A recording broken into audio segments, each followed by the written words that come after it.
30-minute citizen comment period. We have 3 citizens signed up. First is Lisa Marie Capoletta. Name and address, please. Oops. Hey y'all, my name is Lisa Marie Capoletta. I live at 1322 Belvin. I just wanted to have a little overview discussion tonight for y'all to consider in future developments. First of all, we need to be very mindful of archaeology. What is significant to the white man, one scraper, or is it one arrowhead or one human remain? I would say let's start giving incentives to developers to work with Texas State University, the Meadow Center, so that we could have holistic excavation of some of these developments versus just coming on in with big pieces of heavy machinery. Have the students come in and lovingly extract all of that culture out of our, out of this area of which is the oldest non-nomadic civilization in the Northern Hemisphere. Also, I wanted to remind you guys that we live over the recharge zone. They call it the aquifer recharge zone because it recharges the aquifer, right? When we have the runoff. The water from these green spaces recharges the recharge zone.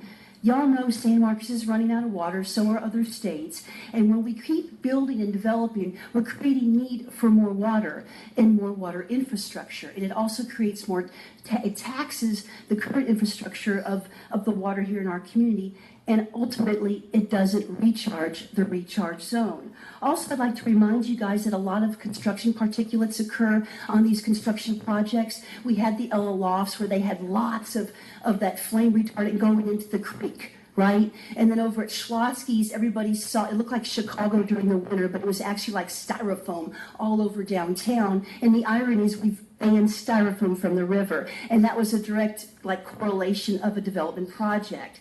So in my mind, these developers have little credibility with me because I see it with my own eyes. And it's not congruent with the paperwork that's often submitted. The other thing I want to remind you guys is the fumes and the smells and the sounds from all of these development projects, especially when they're in close proximity to a residential neighborhood. Demolition dust, that's another thing I'm really concerned about. You've got people inhaling this stuff. And then, of course, we've got demo trucks and construction trucks going through residential neighborhoods with all the carbon monoxide.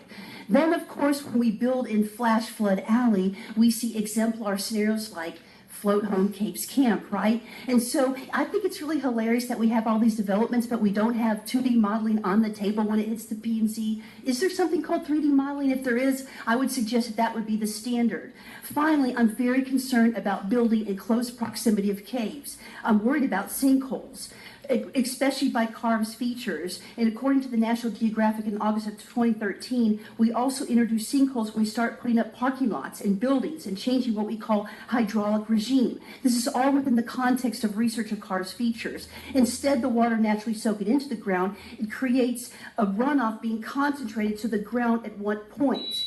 So please keep these things in mind when y'all make these decisions. Thank you for your time, and God bless San Marcos. Thank you, Ms. Caplan. Next is Dianne Wozniak. Here's a copy for you and all of them and maybe staff. And, oh, I want one for Ben. My name is Dianne Wozniak. I'm with the San Marcos River Foundation, and I attended the meeting that some of you were at yesterday, so I got a lot of facts on the HEB proposal. And, they tried to meet all of the concerns that people had brought to them and did a great job on most things. I mean, I have to say, not about the current planning department, but previously there were many PDDs that promises were made, but they never made it into the PDD agreement. It wasn't written up. And I don't know if that was an oversight, too much going on and not enough staff to handle it, or if it was deliberately done. I have no way of knowing. But that is something when we do a PDD that we have got to watch. So I went to the meeting yesterday. I took notes on all the promises, and I'm planning, and I hope you will too, read the document to make sure that all those promises make it in there.